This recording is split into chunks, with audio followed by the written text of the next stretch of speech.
ಉತ್ತರ ಕರ್ನಾಟಕ ಮೂಲದ Mallamma Bigg Boss Kannada season 12ರ ಕಾರ್ಯಕ್ರಮದಲ್ಲಿ ಸ್ಪರ್ಧಿಸುತ್ತಿದ್ದಾರೆ. 58 ವರ್ಷದ ವಯಸ್ಸಿನ ಮಲ್ಲಮ್ಮ ಬಿಗ್ ಬಾಸ್ ಮನೆಯೊಳಗೆ ಎಂಟ್ರಿ ಕೊಟ್ಟಿದ್ದಾರೆ. ಯಾವುದೇ ಟಾಸ್ಕ್ ಕೊಟ್ಟರೂ ಮಾಡಲು ಸಿದ್ಧ ಅಂತ ಟಾಂಗ್ ಕಟ್ಟಿ ನಿಂತಿದ್ದಾರೆ. ಹೇಗಿರುವಾಗಲೇ ಒಂದು ಘಟನೆ ನಡೆದು ಹೋಗಿದೆ. ಅಂತಹ ಘಟನೆ ನಡೆದಿರುವುದು ಬಿಗ್ ಬಾಸ್ ಕನ್ನಡ ಸೀಸನ್ ಇತಿಹಾಸದಲ್ಲೇ ಇದೇ ಮೊದಲ ಬಾರಿಗೆ. ಈ ಘಟನೆ ಯಾವುದು ಅಂತ ತಿಳಿಯುವ ಮುನ್ನ ಈ ಕೂಡಲೇ ನಮ್ಮ ಸ್ಯಾಂಡಲ್ವುಡ್ ಕಥೆಗಳು ಚಾನೆಲ್ ಅನ್ನು ಸಬ್ಸ್ಕ್ರೈಬ್ ಮಾಡಿ, ಹಾಗೆ ಪಕ್ಕದಲ್ಲಿ ಕಾಣುವಂತಹ ಬೆಲ್ ಐಕಾನ್ ಕ್ಲಿಕ್ ಮಾಡಿ. ಹೌದು, ಮಲ್ಲಮ್ಮ ಹೇಳಿ ಕೇಳಿ ಉತ್ತರ ಕರ್ನಾಟಕದ ಮೂಲದವರು. ಅವರಿಗೆ ಗ್ರಾಂಥಿಕ ಭಾಷೆಯ ಪರಿಚಯವಿಲ್ಲ.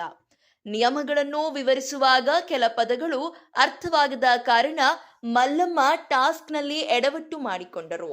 ಟಾಸ್ಕ್ ನಿಯಮಗಳು ಅರ್ಥವಾಗಲಿ ಎಂಬ ಕಾರಣಕ್ಕೆ ಮಲ್ಲಮ್ಮನಿಗೆ ಬಿಗ್ ಬಾಸ್ ಪದೇ ಪದೇ ರೂಲ್ಸ್ ಅನ್ನು ಹೇಳಿದ್ದಾರೆ. ಕೆಲವೊಂದು ಪದಗಳನ್ನ ಬದಲಾಯಿಸಿ ಮಲ್ಲಮ್ಮನಿಗೆ ಅರ್ಥವಾಗುವ ಹಾಗೆ ನಿಯಮಗಳನ್ನ ಬಿಗ್ ಬಾಸ್ ವಿವರಿಸಿದರು. ಯಾವುದೇ ಸ್ಪರ್ಧೆಗೆ ಬಿಗ್ ಬಾಸ್ ಹೀಗೆ ಮಾಡಿರುವುದು ಇದೇ ಇತಿಹಾಸದಲ್ಲಿ ಮೊದಲ ಬಾರಿಗೆ. ಇನ್ನು ಟಾಸ್ಕ್ ನಲ್ಲಿ ಆಗಿದ್ದೇನು ಎಂದು ತಿಳಿಯುವ ಮುನ್ನ ಈ ಕೂಡಲೇ ನಮ್ಮ ಚಾನೆಲ್ ಅನ್ನು ಸಬ್ಸ್ಕ್ರೈಬ್ ಮಾಡಿ, ಹಾಗೂ ಲೇಟೆಸ್ಟ್ ಅಪ್ಡೇಟ್ಸ್ ಗಳಿಗಾಗಿ ಈ ಕೂಡಲೇ ಪಕ್ಕದಲ್ಲಿ ಕಾಣುವಂತಹ ಬೆಲ್ ಐಕಾನ್ ಕ್ಲಿಕ್ ಮಾಡಿ. ಹೌದು, ದಿನಸಿ ಸಾಮಗ್ರಿ ಪಡೆಯಲು ಬಿಗ್ ಬಾಸ್ ವಿಶೇಷ ಟಾಸ್ಕ್ ಒಂದನ್ನು ನೀಡಿದರು.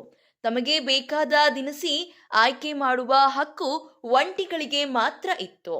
ಹೀಗಾಗಿ ಒಂಟಿ ತಂಡದ ಸದಸ್ಯರು ಒಬ್ಬೊಬ್ಬರೇ ಆಕ್ಟಿವಿಟಿ ಏರಿಯಾಗಾಗಿ ಹೋಗಿ ದಿನಸಿ ಸಾಮಗ್ರಿಗಳಿರುವ ಜೋಡಿ ಬಾಸ್ಕೆಟ್ ಪೈಕಿ ತಮ್ಮ ಇಚ್ಛೆಯ ಒಂದು ಬಾಸ್ಕೆಟ್ ಅನ್ನು ಆಯ್ಕೆ ಮಾಡಿ ಪಕ್ಕದ ಟೇಬಲ್ನಲ್ಲಿ ಇರಿಸಬೇಕಿತ್ತು.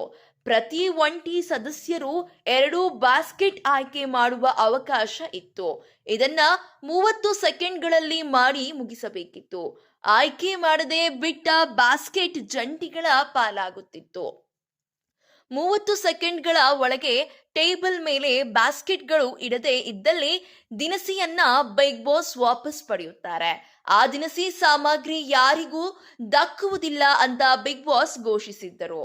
ಇನ್ನು ಮಲ್ಲಮ್ಮ ಒಳಗೆ ಹೋದಾಗ ನೆಲದ ಮೇಲೆ ಗುರುತು ಹಾಕಲಾಗಿದೆ, ಅಲ್ಲಿ ನಿಲ್ಲಿ ಎಂದು ಬಿಗ್ ಬಾಸ್ ಹೇಳಿದರು. ಆದರೆ ಅದು ಮಲ್ಲಮ್ಮನಿಗೆ ಗೊತ್ತಾಗಲಿಲ್ಲ. 3 ಬಾರಿ ಹೇಳಿದರೂ ಮಲ್ಲಮ್ಮನಿಗೆ ಅರ್ಥವಾಗಲಿಲ್ಲ.